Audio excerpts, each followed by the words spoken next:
pang pag-aralan po ng salita sa Panginoon, may share ng bawat sa amin ng mga pangangailangan po, Lord, dahil Lord Jesus. Lord, tulungan na po kami sa aming mga gawain. Mga pangangailangan, Lord. Ikaw na po ang bala sa amin, Lord. Dahil sa salat sana, ito po ang aming po. Pasalamat sa iyo. Ganyan yung Jesus. Amen. Awit po tayo sa Panginoon. Ikaw ay nadakila sa mundo. Ikaw ay mahal ng tulad mo. Ginawa mo lahat, pag-ibig mo ay tapat at wagas. Diyos, wala nang kapantay sa kabutihan mo. Ang mo'y tataas sa buhay ko. Sundin ang loob mo, iparimig ang nais mo. Sa lahat ng panahon sa aming Panginoon Jesus, purihin ka. Nakilain ka sa buhay ko.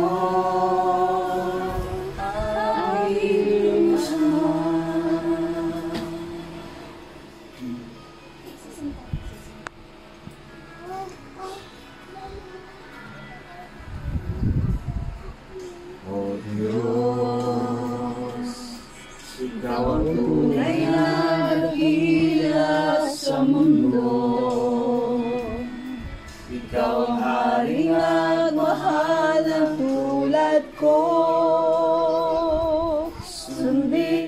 Mga minamahal na anak ay naranasan kung gaano kakabuti sa aming buhay. Salamat sapagkat ikaw ay tunay na Diyos sa amin. Sa panahon na kami po ay nangangailangan, you are always the one, Lord God, na tumutugon, umaabot sa bawat isa. Pag may sakit kami, Lord, you are the one who heals us. Pag meron kayong pangangailangan financial, nandun pa rin, you provided for us. In Jesus' name. Amen. Amen. Sila tulit. Born of God will continue to sin yung sinabi. Because God's seed remains in them. Hindi ka na nagpapatuloy. Hindi ka na namumuhay sa kasalanan. Because yung pagiging buhay lesson, no? Kaya nga yung pagiging saint natin, hindi siya totally no sin. Yung sin must be less and less and less. Sin less. Sin less, less, less. So, will not continue to sin. So, ibig sabihin lang kasi, alam niyo, nag-start pa sa akin dito. Pag sinabing born of God, kung babalikan niyo sa 1 John chapter na, maging anak ng Diyos.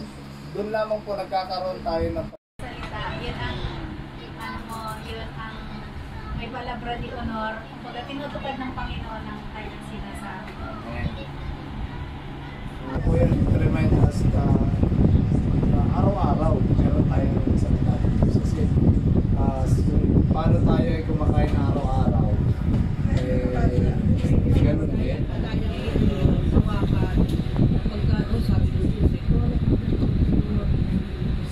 Ginagawa naman talaga. Dahil nako-comfort na when you pray, nagkakaroon ka ng hope when you pray. Kasi iba-iba siguro pinagdadaanan.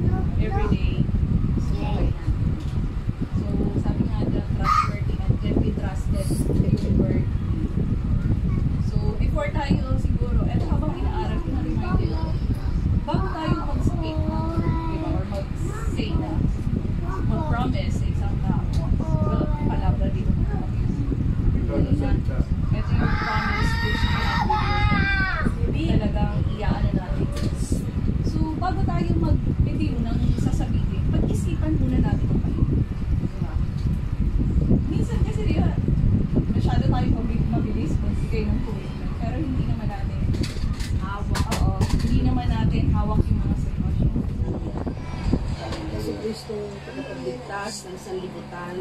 Yes. Maraming po sa po banal ng Espiritu. Kami po ay nagpapakababa sa oras na ito. Unahin niyo po ang bawat isa na i-compose, ihanda, i-motivate ang aming mga sarili spiritually. Yes. Motivate ang aming mga sarili sa tulong ng banal ng Espiritu. Na kami ay makapag-focus dun sa aming pinag-meetingan, pinag-uusapan Panginoon. Dahil po yun ay para sa iyo, para sa legacy, at sa maraming tao na nais mong makabalik sa iyong banal na harapan. Use each and every one, Lord God, na magkaroon ng dedication, ng sincerity, ng pag-ibig sa Diyos, pag-ibig sa kapwa, na maihatid din sila sa iyong banal na paanan. Kagaya ng ginawa mo sa bawat isa sa amin. Bakit kami naririto? Is because, Lord God, meron kang mga itinalaga na tao upang kami ay maakay, makapakinig, magkaroon ng interest na masarap ang buhay, maganda ang buhay na kay Jesucristo. Maraming salamat po, Lord God, na kaming lahat na magkakapatid na naririto, araw-araw, gabi-gabi, mailagay na sa aming panalangin, hindi lamang para sa aming sarili at para sa pamilya, kung hindi yung mga potential or mga prospects, Lord God, mga prospects na maaari naming maabot ng kamay mo through us. Amen. Upang, Lord God, maibahagi sa kanila ang one verse evangelism na napakahalaga, Lord God, upang yes, Lord God, upang umami pa ang mga kaluluwang magbabalik loob sa iyo. Thank you so much, Lord God. Ito'y mabigyan mo po kami banal na Espiritu ng kasipagan, spiritual na kasipagan, Lord God, na ito ay maisagawa namin kahit na ano pa ang aming mga pinagkakaabalahan, Lord God. Maitawid namin ito, Panginoon, upang maihandog namin sa iyong banal na harapan, Lord God, ang mga taong yon. Psalm 112 verses 1 to 3. Praise the Lord. Blessed are those who fear the Lord, Blessed are those who fear the Lord, who find great delight in His commands. who find great delight in His command. Their children will be mighty in the land. Their children will be mighty in the land. The generation of the upright will be blessed. Wealth and riches are in their houses, and their righteousness endures forever.